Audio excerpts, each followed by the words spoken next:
Hey Eric, how you doing today? Hey, Howie, the fitness gorillas are back in town. We're Here here. we are. We're not going anywhere.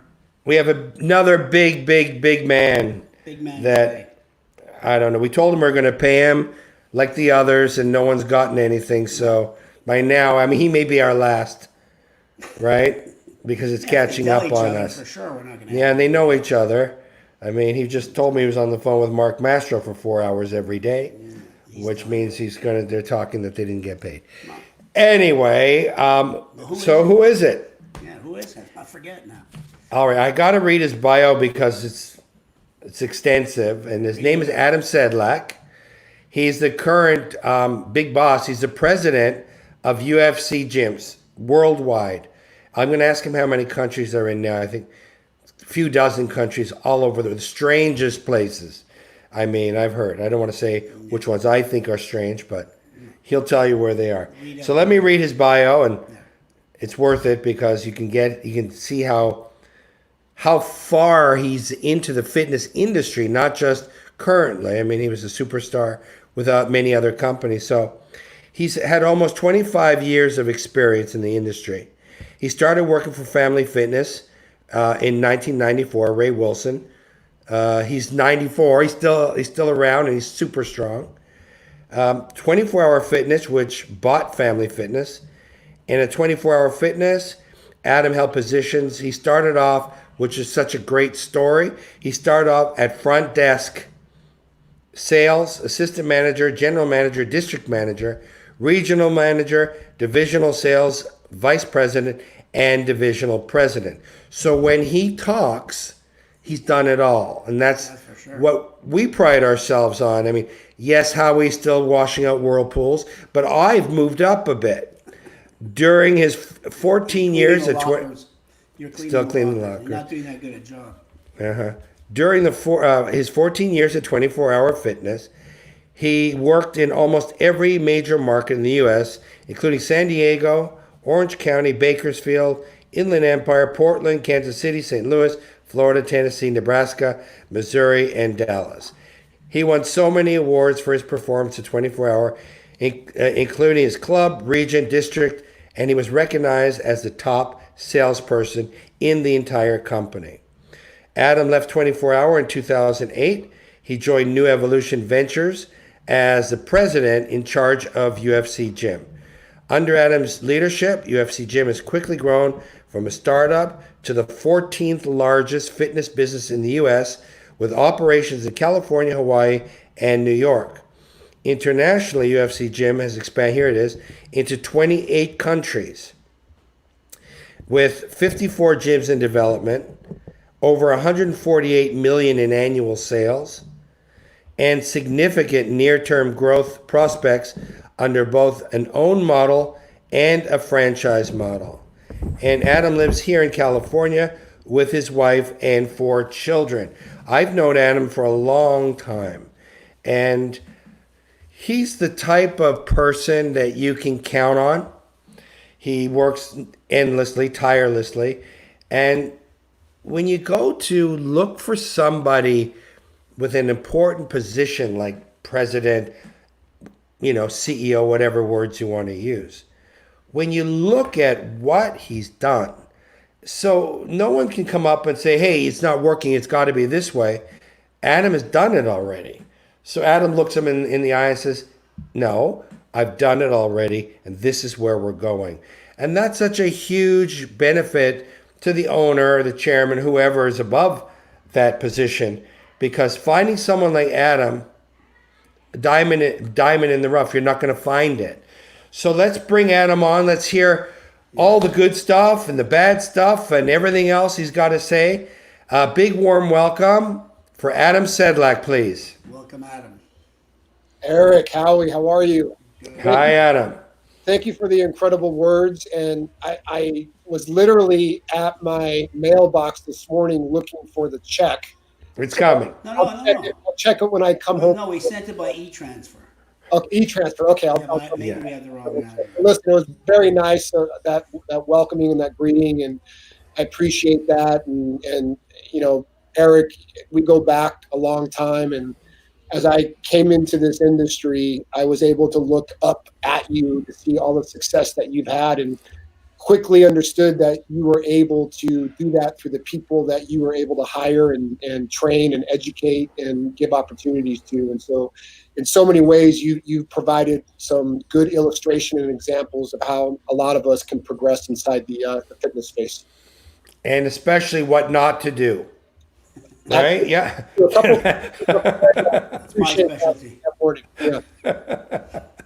Well, I thought when you said about the check, actually, a little plug for Fitness Guerrillas. We're doing a webinar next week and a master class, and right now everyone's looking at their mail for obvious reasons. Getting a check, maybe something. I mean, you got to see what's in the mail, especially when everyone was looking for their check from the government. It probably will happen again. Well, in Hong Kong, 20 some odd years ago, the government announced that they are giving a rebate to every Hong Kong citizen. So Howie and I jumped on that. We decided we were going to come up with our own logo, some lion and swords, and the envelope to look like the same color as whatever the government was giving, a window to see, paid to the order of, and it worked. That's it. It worked, Adam, like you can't imagine.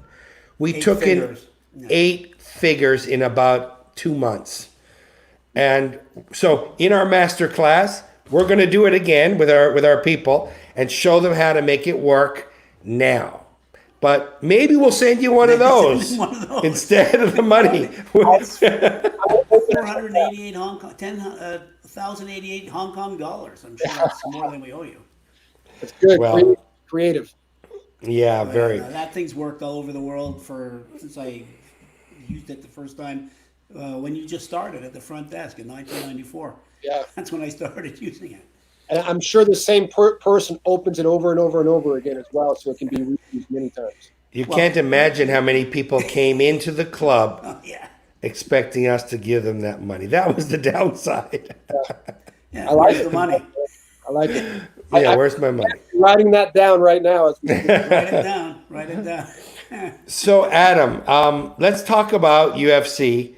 UFC is my favorite brand of brands. I mean, I still remember the first UFC where they had to fight 3 or 4 guys and how exciting it was. And jiu-jitsu was the thing. And just that how everything, the warrior aspect, they still respected each other. I mean, it was that first show, of course it changed the world, but it needed people like the Furtada brothers, like Dana White, even Joe Rogan. I mean, these guys took it to cartoons, superheroes to life. What do you think? Well, it's funny that you say that, because similar to what we've talked about in the past, when you have a really good value proposition, and the value proposition is where a consumer wants to watch it, take advantage of it, participate in it.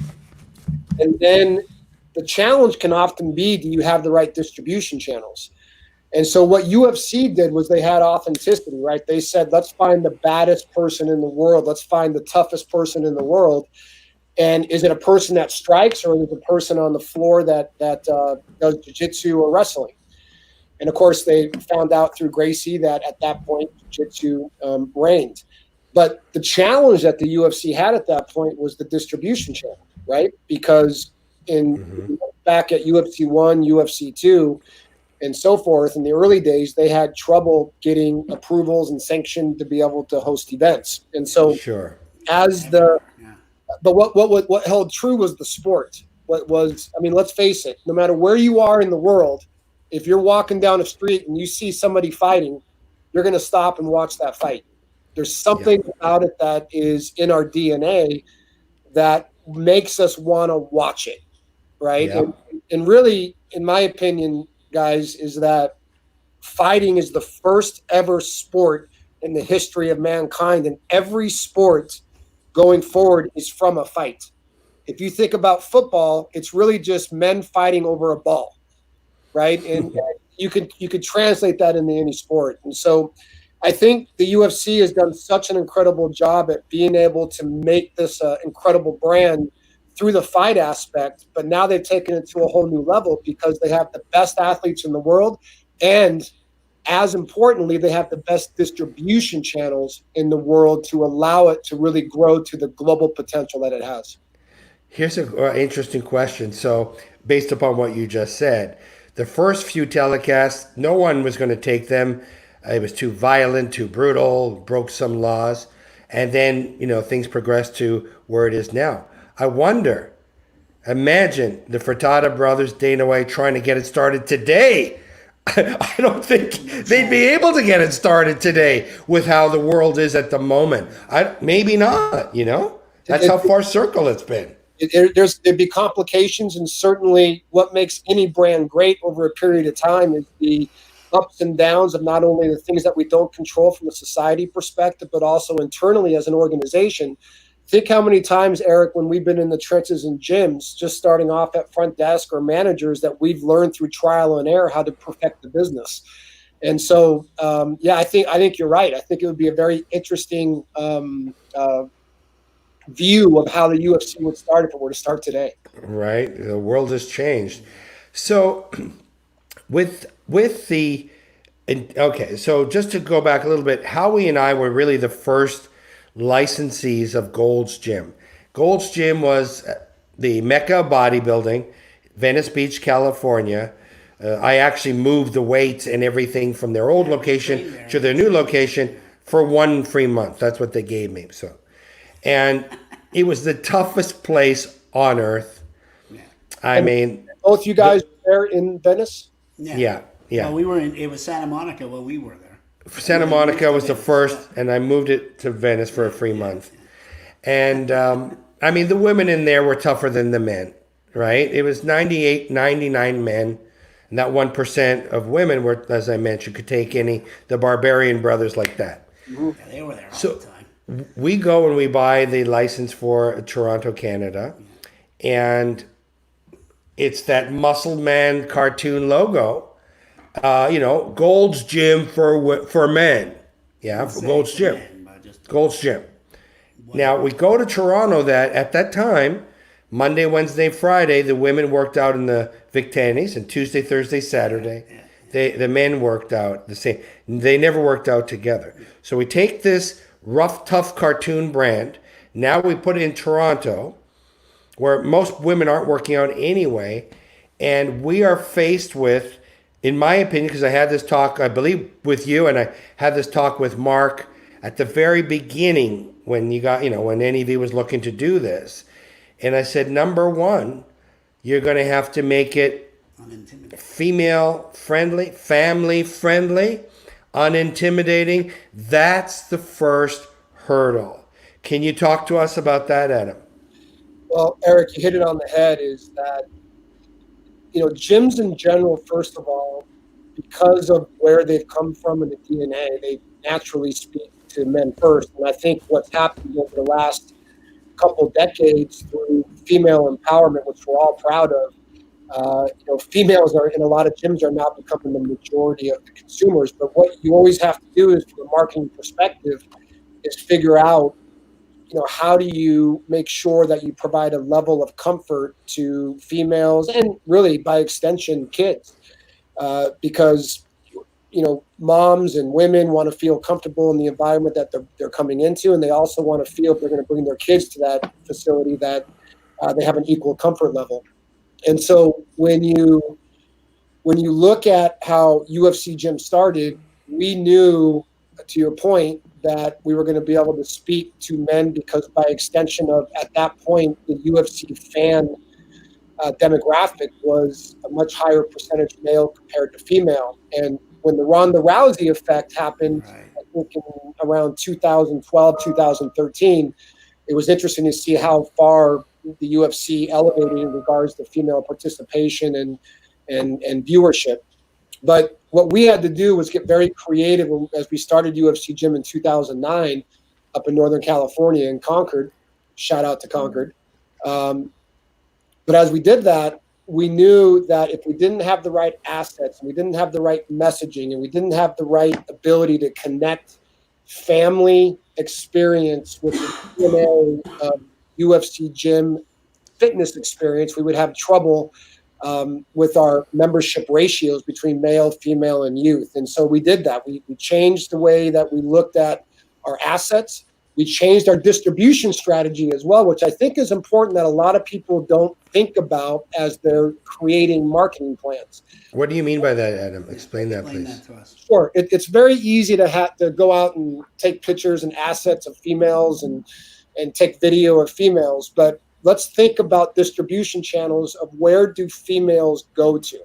Well, the obvious is we have Facebook and of course Instagram, but have you thought about Pinterest, right? Pinterest is, I know at my household, my wife spends more time on Pinterest than any other platform. And so how do you distribute your content to Pinterest? How do you distribute your content to TikTok and other platforms that are heavily visited by the female consumer? And then by doing that the right way and with the right distribution strategy in regards to the content, right? Because if you shape the content in a more masculine way or a way that attracts males, it's going to automatically turn off females. And so how do you do that? How do you message it? I think so there's a whole strategy around that and being able to talk to all the different consumer profiles.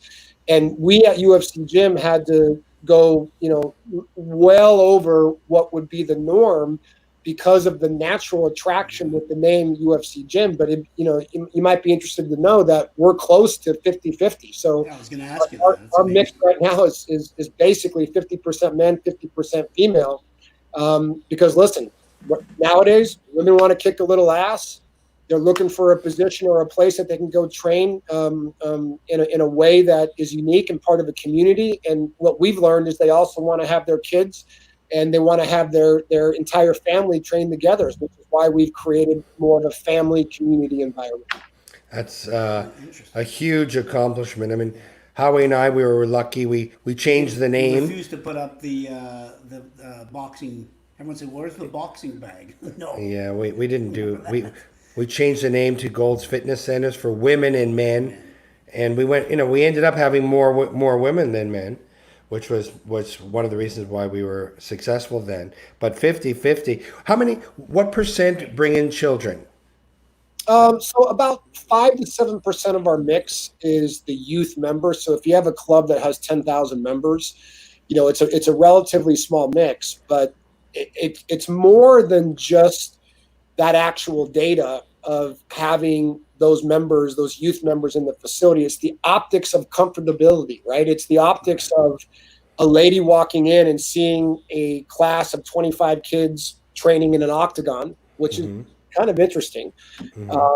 It's given that it's a feeling of, and as you know, Eric, first impressions are so important. And as you walk into any fitness space or any business, that first impression that you take in through environmental graphics and audio, video, and members that are working out in the club literally will make half your buying decision. And so when you walk in and you can see graphics and you can see kids classes and you can see the environment that is created, that should put the consumer at ease to be able to make a better decision. I'm curious, when you guys went into Canada and did your thing with Golds and you talked about eliminating the bags, did you guys have group fitness programs at that point? Yeah, we had a little floor in the back. Jane Fonda just came out. Yeah. And then he was in the middle of the gym. That was important, but there was no gyms per se. You had to go to a spa, a female-only spa, or us. And what we learned about, and I keep on saying how similar the two brands were at the beginning stages. For sure. The bodybuilders were going to come. We had 150-pound dumbbells. They're going to come from 40 miles away. But we didn't spend any money on attracting them. What would you say? You're the top of the food chain. You're the president of the most important mixed martial arts chain in the world. What would you say right now? I own my own MMA club.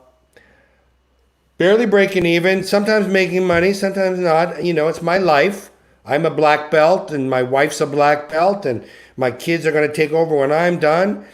I don't know what to do with Brazilian Jiu-Jitsu. I mean, I don't know. I mean, how am I going to do 6 months? What would you say they should focus on immediately to stay alive and to thrive? It's a great question, Eric. You know, it's a dilemma that it's not just the MMA space, it's really any space of where your fitness value proposition is at. And, you know, but taking MMA specifically, I think what we have to understand is that if, let's just argue that 25% of the population are joining gyms, and out of that 25% sector, what percentage really wants to do MMA training at a level that is at a UFC athlete? Very, very few. You're probably talking 4 or 5% of the total of the 25%. Right. So At best. if you're going to do your whole business model around driving that strategy, then you better be an owner operator and have zero labor and have a very specific focused marketing strategy that allows you to put people in the funnel that normally wouldn't go to the MMA funnel. Now, the other way to look at it is diversifying your value proposition slightly, and instead of putting yourself in a position where you have one modality, which is high intense MMA, can you have an additional offering that's able to speak to the 95% of consumers that are looking for conditioning? So maybe it's a boxing conditioning class where I can burn 800 calories. So instead of me saying, hey, Eric Levine, I want to make you the next professional boxer, I'm going to say, hey, Eric Levine, I'm going to help you burn 800 calories and make you feel more confident while you're doing it. Now that, by speaking it that way, the messaging that way, I'm speaking to a mainstream consumer to get them in to take my boxing conditioning class. By extension, the strategy would then be to say, now that you're taking my boxing conditioning class, let's take a look at how you can become a better boxer. Now you've earned the right to get into the technique portion of the value proposition. So I think it's about simplicity, and it's about understanding that if you don't speak to the majority, it's going to be hard to get the right type of acquisition. And it's about earning the right to be able to get a consumer in and then transition them to more of a micro-focused technique-based training modality. That's a good answer, Adam. Yeah, very good answer and a good question. Let me ask you, well, you have one? Go ahead, Howie. Yeah, I have a question because, you know, we have a lot of people that are listening that are you know, small gym owners or chains or whatever, mostly fitness, but everybody's actually, we've seen a lot of different types. How is this current pandemic, how has it affected you? How has it changed your clientele in their mentality towards getting in there, mixing it up, or even hitting a bag or whatever? And what are you doing to cope with it? Well, first of all, listen, it's hit us hard. The majority of all of our gyms around the globe are closed, and I'm incredibly, I sit in front of you incredibly frustrated by that. And I'll tell you why, is that, you know, when you look at COVID-19, it's problematic, right? And it's a serious pandemic that we have on our hands. But when you look at the science of COVID-19, there is data that suggests that your mortality is around people that have issues with their immune system. And when you take a look and you step back and you look at somebody's immune system, any inefficiencies are typically created through a high level of stress or obesity. So what our government has decided to do is say to the people that put them in office, we don't trust your ability to be disciplined and run a business to provide a safe, clean environment for the consumer. And as consumers, we don't trust your ability to respect social distancing, to respect the fact that you can make a choice if you want to take the risk to go help drive your immune system. Instead, what our government has said is stay at home, stay in your house, make sure you don't get any vitamin D, make sure that you don't, and they're not saying this, but this is what is happening based on the precedents that they've said, is make sure you stay at home and don't go out and distance anywhere, or shop anywhere. And what is that creating? It's creating obesity. It's creating some negative attributes to your mindset, meaning that the first thing that you default to is negativity, and the world is ending and the glass is half empty. And when you put all that together, and then you flip the coin, guys, and you say, you go to Home Depot and you realize that Home Depot is packed and that you're bumping shoulders with people and you're shopping for things and the ventilation isn't great and there's dust in the air and there's people touching products and so forth. It's almost criminal to me that we have people that can, like myself, I go to Home Depot, I'm shopping there, I know it's a risk, but I'm willing to take that risk. But I can't go to a gym to improve my immune system, to make myself feel better, to make my mindset better, to be able to take on this challenge, to improve my cardiovascular capability and potential to take on any virus out there. You see, I want to kick this virus's ass. I don't want to hide from the virus. I think that's the only way to take this on and move forward. But I also want to respect everybody that has conditions, right? If you have a condition, I want to be highly respected. Respect that in a significant way, because I don't want you to get sick. I don't want one person to die that shouldn't die. You know, I want to make sure that we're very, very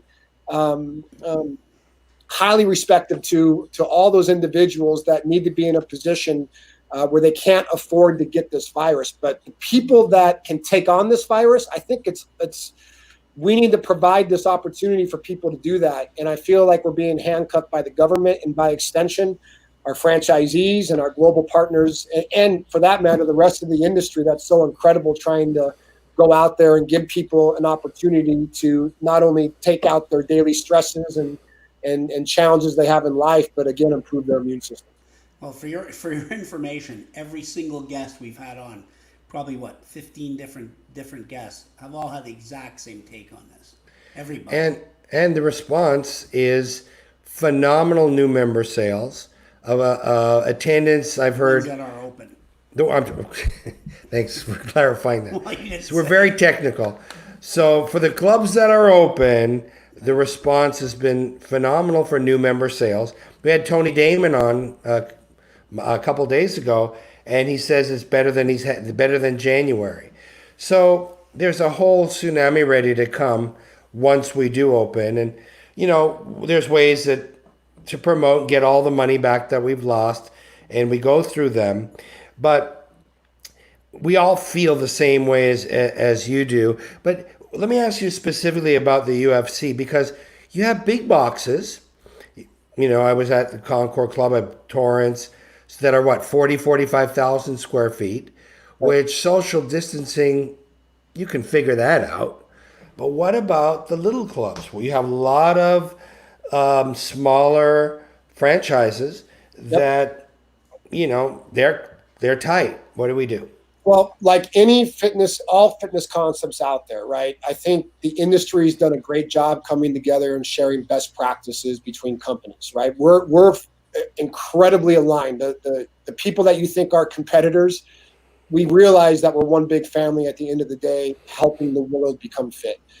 And so we've been able to share best practices and understand, who's doing what, and through all of that communication, we put together a very, very good process. Now, listen, everything that we do as you integrate with the consumer is about making sure that you define your product in a way that can allow for social distancing, and then you have the right presentation to support that product.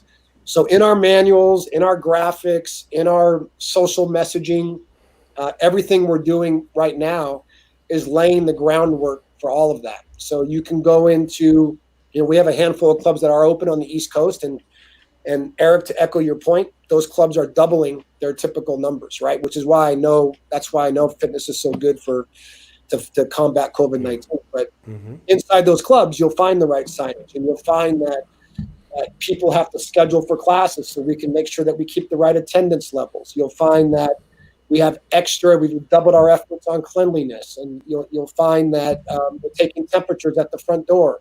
So I guess where I'm at, Eric and Howie, is that I really trust and respect our customers. And our customers, the majority, will not come to the gym if they're sick. The majority understand the responsibility that they have when they walk into our doors, that they don't want to get anybody sick, right? That's not their intention. And so what I'm finding is people that are sick, that maybe don't have COVID-19, but they have just a cold, they're being highly respectful now, more than ever before. And so we've got all the rules, we've got all the boundaries, we've got all the strategies put in for both small clubs that are at the boutique size of 3,000 square feet, all the way up to 100,000 square feet if you live in Pakistan. And so all that's put in place, and it's executed well, because really, And that's where you wanted to send me first. I know that, Adam. So yeah, that was the plan. As a matter of fact, like my coming in the mail, you're gonna be opening my communication while you're in Pakistan. But we have the framing at all levels of our organization to be able to operate effectively for the consumer's benefit. And what we've learned over a period of time is that if you take care of the customer first, if you're customer centric, the money's going to trail, right? The revenues, the retention, all that stuff's going to be in play. But we have to make sure that we're consistent on our offering, and we have to make sure that we provide the right type of safe environment where the consumer feels comfortable. We've done that at all levels in the organization. Okay, so good.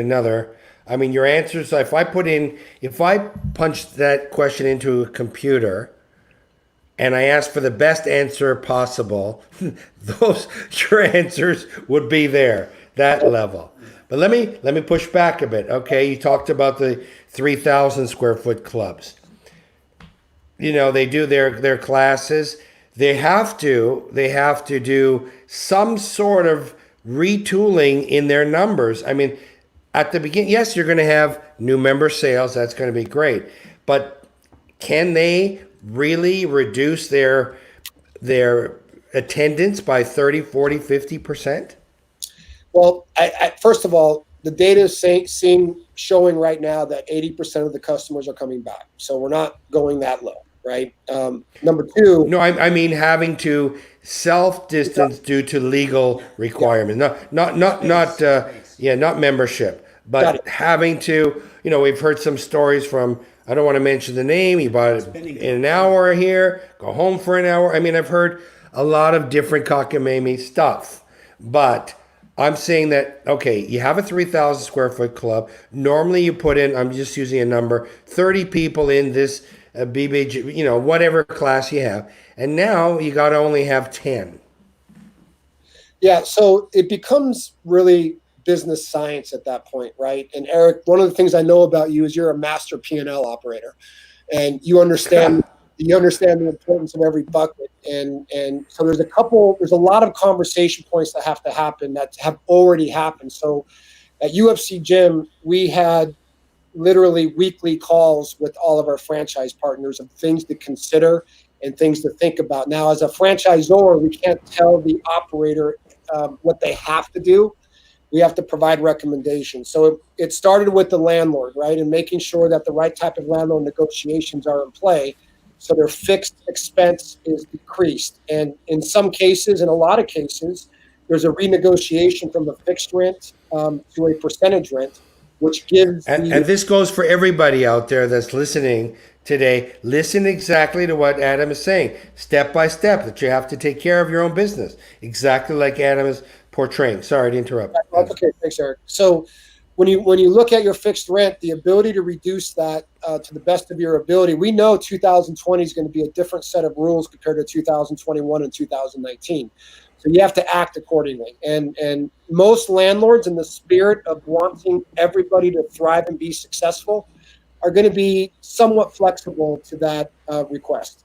And then the next point, of course, is you have to take a look at your membership acquisition cost and your membership labor and your class service labor, especially in the boutique model, right? So to your point, Eric, if we typically have 30 people in a class and now we can only have 12, we know that, having 3 classes a day at 12 people, you're not going to have enough members retain paying their dues because they're not going to be able to get into a class. And so you have to be tricky. You gotta diversify a little bit. So instead of having 2 classes going on at one time, a boxing class and a HIIT class, maybe you have a master class where the whole club, the whole 3,000 square feet is spacing themselves out, and you're doing something. Yeah. You're doing a hybrid class together, and respecting the spacing distance, and then you're having more of those hybrid classes throughout the day. So that's another recommendation. And then there's also additional recommendations around how you can monetize small group training and private training, right? To make sure that the return on labor dollar is in place to be able to continue to improve your margin and total revenues.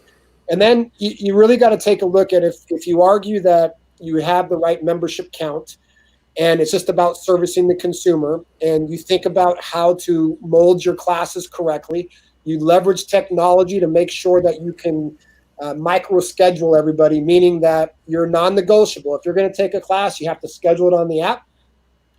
If you're going to schedule it on the app and you don't show up, it'll be a penalty of $5, $6, $7, $8, $9, $10, right? Because you're taking up a valuable space, but that also creates another revenue stream for you if you don't respect the process of scheduling for classes. Right. So that's another opportunity that goes in play to be able to help you with your margins and your overall process. And so the last thing that I would say that I think is something that not just in the fitness industry that everybody has to consider is the labor infrastructure as you come back to business is different than when you were at maturity back in February, right? Because when you're at maturity and you have all these classes going on that are packed, and the gym's packed, and you know that's not going to be the case anymore, well, you can't have the same variable labor expense attached to your business coming out of COVID-19. So you got to earn the right to add labor as revenue continues to increase. And so through decreased fixed expenses, through decreased variable expenses, through being strategic with technology, and through trying to add additional revenue sources such as dollar per workout and no-show fees, you should be able to pencil your business and get through this next 2 or 3 month period that's going to be somewhat fluid as we come out of COVID-19. Great. Very good instruction for anyone listening. We have a question, Adam. It's from a Jerry Uribe, and he asked us, you specifically, how are we approaching face masks regarding group classes? I guess. First of all, Jerry, it's good to hear from you. Jerry worked with me in New Jersey for quite some time, did a fantastic job out there, but he's quite an entrepreneur. He's out in San Diego now. So yeah, listen, we have to respect the boundaries that are being provided by local counties and the states, right? And if the state reopens gyms and they say, UFC gym, in order to have a class, you got to make sure there's a mask on. We're going to have to honor that. But here's what my gut is telling me. My gut is telling me that when you read the science and the data around working out hard in a mask, it's very difficult, and there's a lot of negative facts that are associated with wearing a mask during an intense workout. So I think what we're going to see that will be mandated is people will need to wear a mask as they enter the building and they check in to their class. And then once they start working out, they'll be able to take off the mask. And then when they exit the building, they'll have to put the mask on again. And those are areas like LA County, as an example, that is much more regulated than maybe Riverside County, where masks are optional, or San Diego County. So I think it's going to be county by county. We're going to have to respect the law and make sure that we're doing the right thing. You always want to do that. But as operators and as people that understand the fitness space, we also understand what the consumer wants, and they want to walk into a safe, clean environment without having the limitations of a mask over their face and their nose. So we understand that and we respect that, but we do have to follow the mandate that's provided by the county and the state. Oh, that's what I thought you were going to say. Okay, tough question. You don't mind tough? Okay. Please. So, UFC corporate clubs, how many are there right now, Adam? 17. Average size? 34,000 square feet. Average is 34,000 square feet. Okay.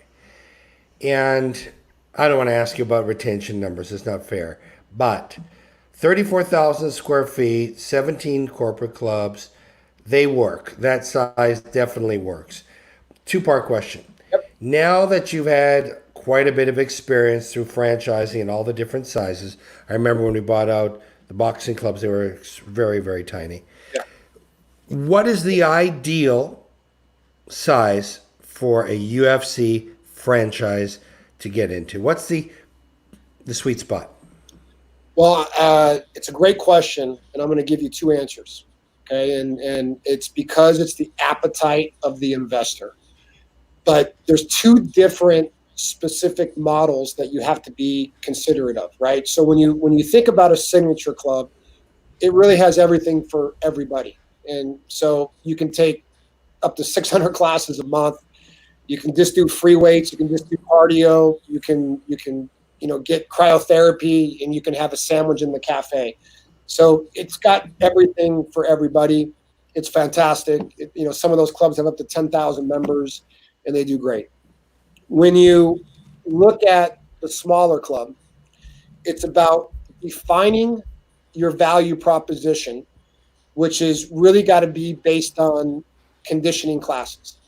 And if you look at it from a purely investment point of view, if both models are run correctly, you should have really close to an equal return on investment. But there's a different science to each one. You can't operate in a 3,000 square feet the way you operate in a signature club. So in a 3,000 square feet, I'll lay out just quickly how, from an operational perspective, but it's not just UFC gym, it's all boutiques and all small gyms in the world, how they have to operate to make sure they make money. Number one is you have to understand your top two value proposition points.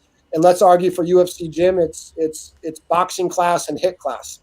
And you have to be world class in those two classes. Have to be world class.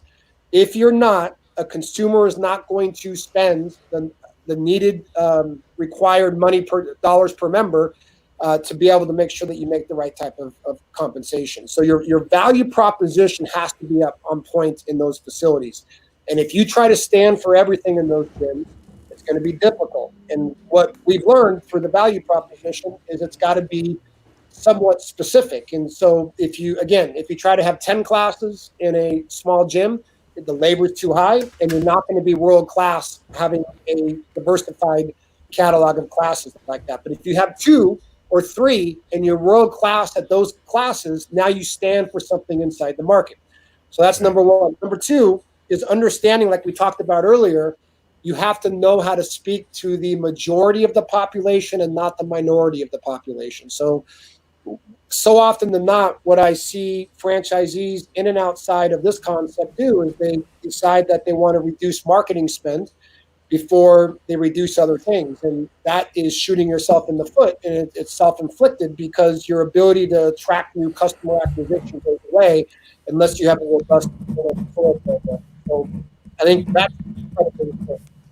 And you gotta think about the presentation of your boutique, right? So if you want the ROI, the return on investment, to, let's just argue, be between 36 and 42 months, and you don't have the right presentation in your facility to attract the right consumer group, you don't have the right presentation to retain the consumer group, it again will be incredibly difficult. And then the last thing that I would say is you have to understand how to use technology and innovation to make sure that it enhances your value proposition to be able to run a very good business. And what you'll find, or what I've found, Eric, just through trial and error, and then looking at different boutiques around the world, both UFC Gym, Orange Theory, Barry's Boot Camp, Soulside, I mean, just everything around the world, is how important pricing is.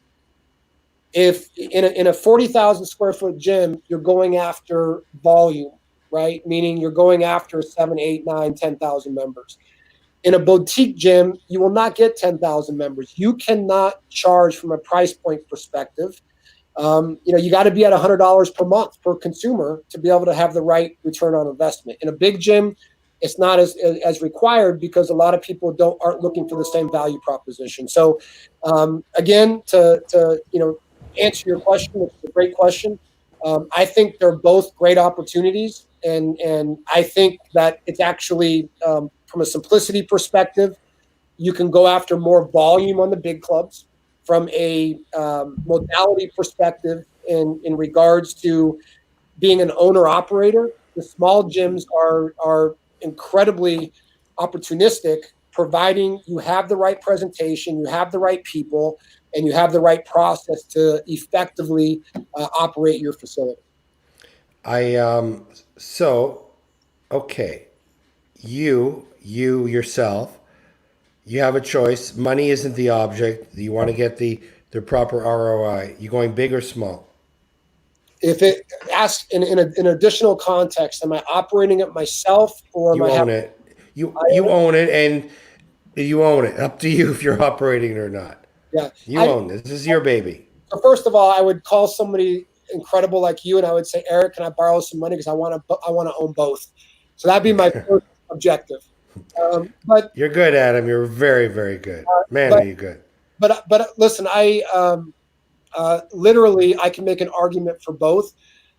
Probably if I'm the 27-year-old Adam that's full of energy and enthusiasm and working out all day long, I probably love the small boutique facility because I'd be teaching my own classes. I'd be hustling, doing burpees all day. I mean, I would love that, right? Hopefully, my wife would argue the different. She wouldn't agree with this, but hopefully the more sophisticated Adam, as I'm in my 40s, would probably go with the bigger facility because I'm not going to be teaching all my classes. I'm not going to be doing all the sales myself. So if I'm higher at the entrepreneurial level, I probably look at the small facility. If I'm more sophisticated in regards to where my business maturity is and my capital structure, then I'm probably taking a look at the bigger facility. Okay, one last question on that, then I want to ask you a couple of different I questions. have a question. Go ahead, Howie. I just want to follow up on the discussion about when the clubs are going to reopen, or how the government intervention or your intervention with the government. What are you doing to influence the lawmakers in your areas? Well, Howie, that's a great question. And listen, life is about relationships, right? And what I've learned over the years is that the people that you have around you, the power of association is incredible. And I'll give you an example. If I'm in Southeast Asia, I know that I'm able to call Eric and pick his brain on one of 100 different things that he's an expert at. That's the power of association. Well, the same thing holds true with our clubs and our gyms. That we have the benefit in almost every gym that we have that we're members of chambers and we're part of the local trade area. We do a ton of grassroots marketing. So by extension, we're connected to law, police and fire. And in a lot of places, in a lot of instances, we have the mayors of the cities working out in our gym. And so there's constant communication happening. I'll give you an example in the beautiful city that I live in Corona. I'm very fortunate to have a great relationship with Bobby Spiegel, who's the CEO of the chamber, Karen Spiegel, who's on the county supervisors in Riverside. And I've uploaded them all the information that we have in the industry to help educate the county on what fitness is going to do to help people deal with COVID-19. We also have multiple alliances in the industry, right? So we have the California Alliance, there's URSA and Club Industry that are all independently working and collaboratively working together and contacting congressmen and making sure that there's voices. I mean, there was a community call, some fitness experts of California with Governor Newsom, right? So everybody's working together, connectivity to help communicate. But at the end of the day, it's about to me, it's about the relationships that we have with one another and the ability just to provide education and transparency to the people that are making decisions to help sway the decision, hopefully to allow us to help people versus not help people. What feedback are you getting with these efforts? Are you succeeding, or do you have at least some feedback? It's good feedback, but I do get frustrated on bureaucracy, right? I get frustrated on red tape, and And I think that there's people fighting the fight. I think at the county level and at the local levels, I'm seeing it incredibly productive. I see it as it goes up the chain, it gets more political. And so as you get to the state level and the federal level, people are all worried about political appointments and how the population is going to see and view them. And so I think that's what creates the bureaucracy and red tape that we go through. Sure. But I do feel change is happening. I do feel there's people out in the industry that are doing fantastic work. And, Mark Mastroff has been on multiple calls and podcasts. Governor. I'm pushing him for governor. I think he's almost there. We got to continue to get behind him because I think he's almost ready to put his hat into that ring here within the next year. So let's get him there. But yeah, I mean, listen, Mark and Brom and Lifetime and there's so many others are just doing fantastic work to help elevate our strategy to help us get reopened, not only across the U.S. but across the globe. Okay, just a few last quick questions about UFC. What would you recommend for everybody out there? What are you guys spending on your marketing? What percentage do you spend? It varies by store, and the reason I say that, Eric, is that we have stores in specific areas that, with the 10,000 members that have a revenue tap, a dues base that's built incredibly high, right? So instead of looking at a percentage of total revenue, which is what traditionally new member sales, yeah. If you look back to our family fitness days, right, we were really focused. I think it was called the 8%, if you remember, right? Mm-hmm. Used 8% of our dollars. We had a budget for marketing, but what we've been able to do is kind of twist that a little bit and try to be very focused on lead acquisition cost and return on investment on that lead acquisition cost. So what I've created is a strategy that says that when a club converts 30% or more of the total leads in the system, we've earned the right to spend more money because we'll have a positive return on investment. When a club generates less than 30% acquisition of leads, then we have to spend less money because either we have a skill set issue where the ability to not convert, or we have an issue around the vehicles in which that we're investing that marketing with, and that we have to go in there and become more scientific of how to do a better job. So I have clubs that spend $20,000 a month in marketing just on local trade areas that convert at 30% or higher. And then I have clubs that spend $5,000, $6,000, $4,000 a month based on their conversion ratio. So I stay very close to that on a monthly and quarterly basis, and we're not afraid to make real-time decisions throughout a month based on what our conversion levels are. Okay. Now, it sounds to me, going back to what you were saying, two different sets of skill sets for the smaller box, the bigger box. For me, it sounds easier for the bigger box. And the reason why I keep on going back to that and why I think the corporate clubs are so successful, then I want to ask you about the other countries that you're in. MMA is a discipline. It's a discipline. And if what I have in my small box, 5,000 square foot, is 90% or 80% MMA, but I don't have the other stuff. So stayed out too late, hungover, whatever. I don't want to see that teacher, putting me in an arm lock and, et cetera, et cetera. Big box, walk in, no one's looking in my eyes. No one can tell, where I've been. I can go and do an EFX, put the headphones on and work out. I'm not going to leave. I still have that benefit. And that's always been my trepidation about the smaller clubs. The discipline needed to keep my membership, because I don't use it as much because of the word discipline versus the other side. I would say that you're looking at it, with all due respect to you, of course, in a very subjective way. You're looking at it through Eric's lens, right? Yeah. What's important to you? Well, the industry has shifted in a big way. Now, as we exit COVID-19, we'll see what the consumer appetite is, right? I mean, what you guys are saying might be right. They may steer more towards a bigger location than a very small location. But when you look at what the consumer's appetite is, it's about going to a class to be part of a community and I'm typically saying this about the millennial or younger, right? That's Oh, I typical. agree. No, I agree 100%. Yeah. That I agree with. Yeah. I agree with that with fun boxing classes, soul cycles, the other stuff. But the MMA aspect of the fact that there is a little bit more to it. That little bit is what I'm talking about. Well, but you have to understand in a world of compliance, meaning let's just assume that a franchise club is running the play exactly like they should be, and we'll use UFC Gym as an example. There's a very set operating system around boxing conditioning. You have a mic, you have TV screens, you have a system that is designed to gamify the program. So it's no different than taking a soul cycle class, right? It's the same type of value. It's conditioning based. It's not MMA where I'm getting on a floor and I'm wrestling you or doing Brazilian jiu-jitsu against you. There's also HIT class, which is a mainstream class. It's taking, if you will, CrossFit.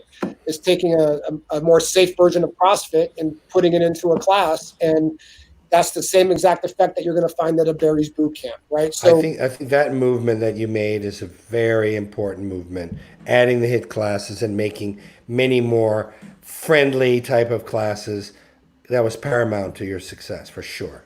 We have another question. Oh, yeah. And the data shows the people that are most engaged to operating that process have a better performance level. And when you look at why, is because you're more able to speak to the majority versus the minority. And so that's why I love it. I know that in my heart that when you have the right person that understands how to support conditioning classes the right way and then how to translate conditioning classes into technique revenue opportunities, you got a person that understands how to operate a boutique facility. And that's any boutique, not just UFC Gym. It's any boutique around the globe. That's the position that I would take. Now, Eric, to your point, listen, there's more revenue opportunities as you grow, right? So as you grow of size, if your capital structure allows you, and all of a sudden you can have the boutique revenue stream come in addition to personal training revenue streams, in addition to ancillary like retail and food beverage streams, and in addition to people that just want to use free weights that would have never joined a boutique gym.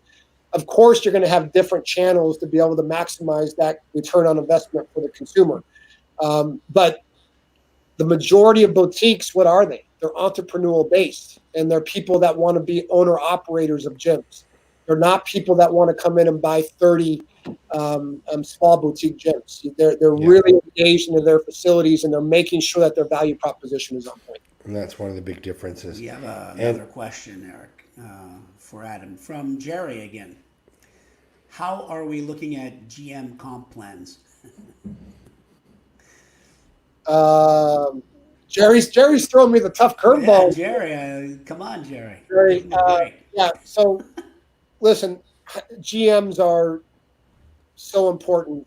You know, I've been a GM of a club, and you know, coaches are critical because they're the example of your value proposition. Fitness directors are important because they manage all the classes and programming.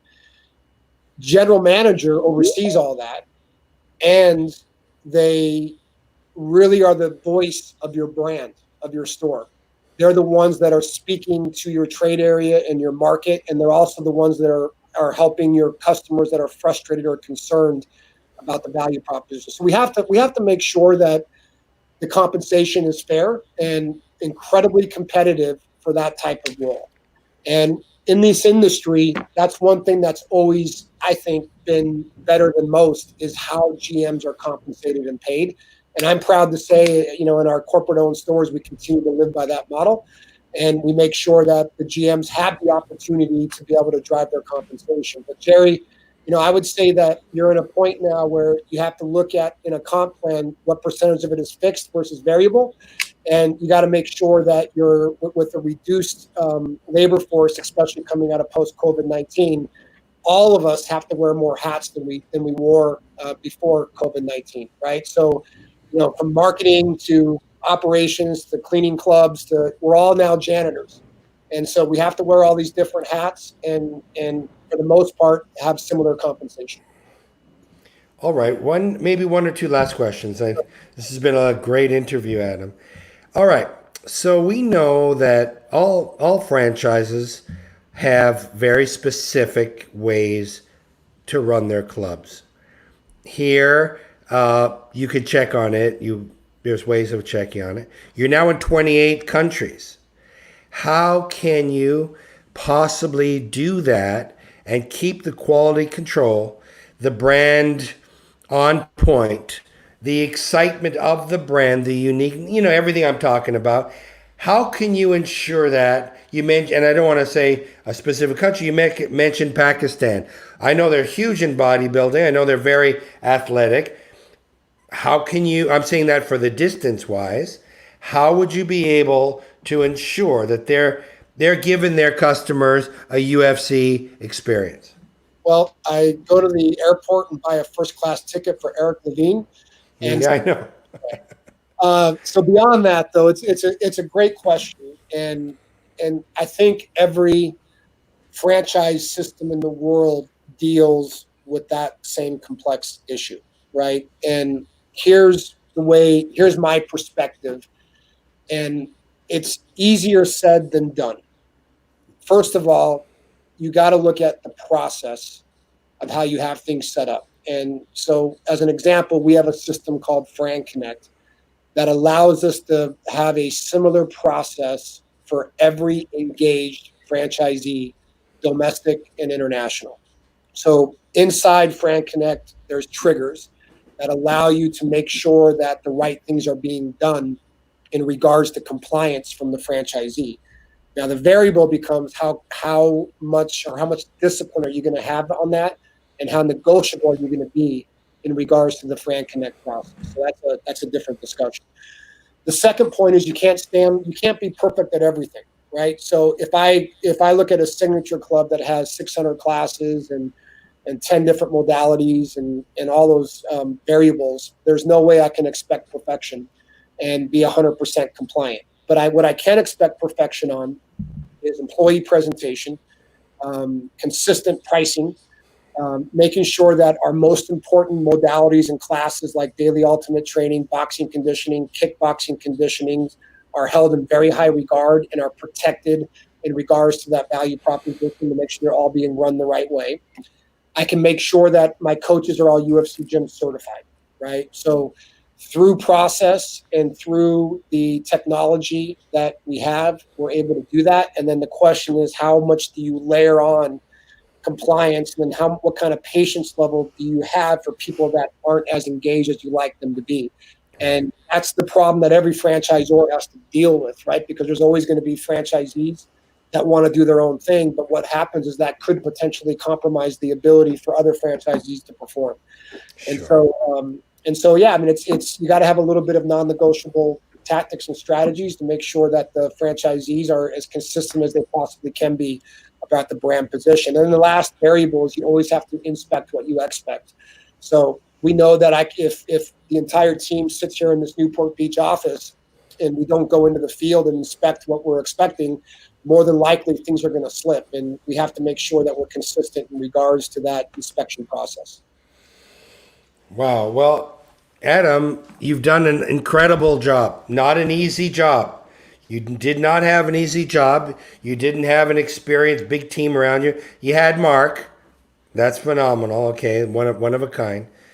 But you've kept the sacredness, the secret sauce that we see when we watch UFC. I know it's not the same, but it kind of is. It's that magic, the proudness of the people saying, "Oh, I go to UFC," and it's segued into the clubs. Now that is a very delicate but the most powerful thing, and I think you've done that phenomenally. Well, I mean, Eric, it's very nice of you to say. Listen, all of us in this industry right now are going through a very difficult time.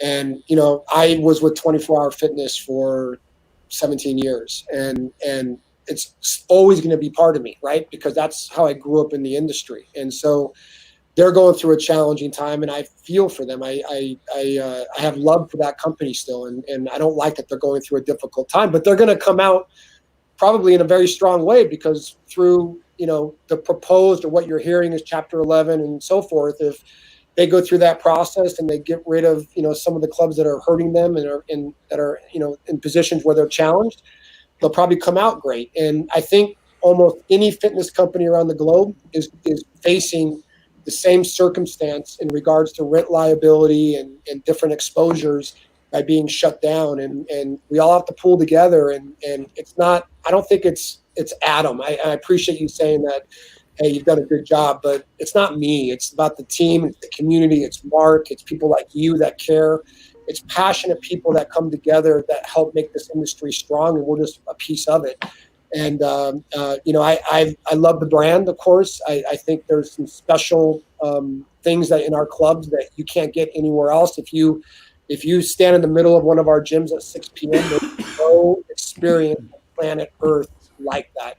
And that's what I love about the brand. I love our members. I love the team members that we have, from the GMs to the coaches to the janitorial teams. I mean, everybody in these clubs are just fantastic people. They're dynamic because they all believe in the same thing, which is we have the ability to truly, through training different, to truly transform the way people, not only the way they think, but the way they respond to adversity and respond to challenges, and ideally build their immune system to be able to take on the everyday challenges of life. So I appreciate it, your kind words, Howie, you as well. Nice to meet And you. and man, let's come together as an industry and continue to go take on these challenges and knock down this COVID-19.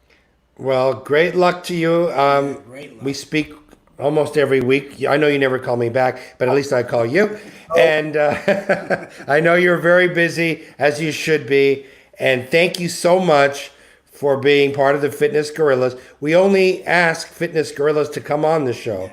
So whether you like it or not, tell the wife, I'm a Fitness Gorilla. So, and I can have her check the mailbox for the check, right? It'll be there. Keep looking.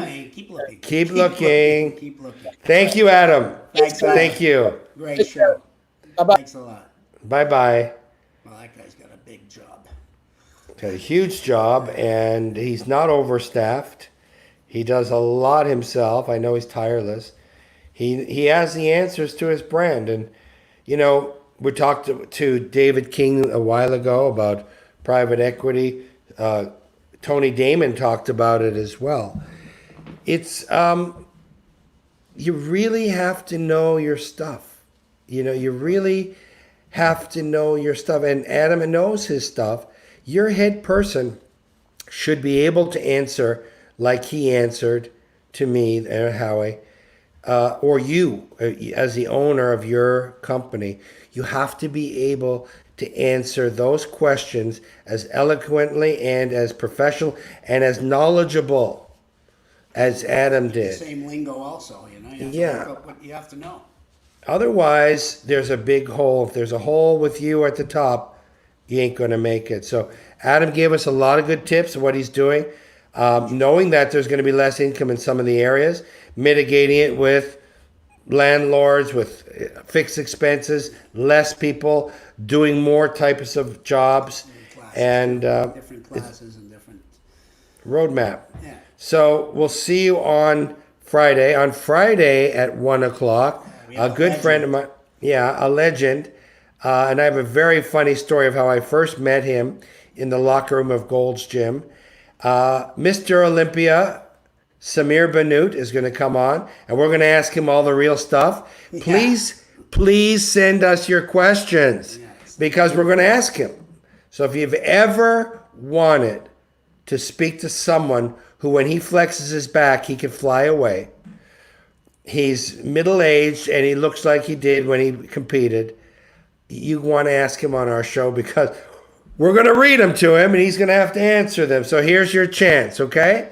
So Friday at 1 o'clock, and we'll see you then. Thank you for coming to the show today. Samir Banut. Samir, Mr. O. Thank you.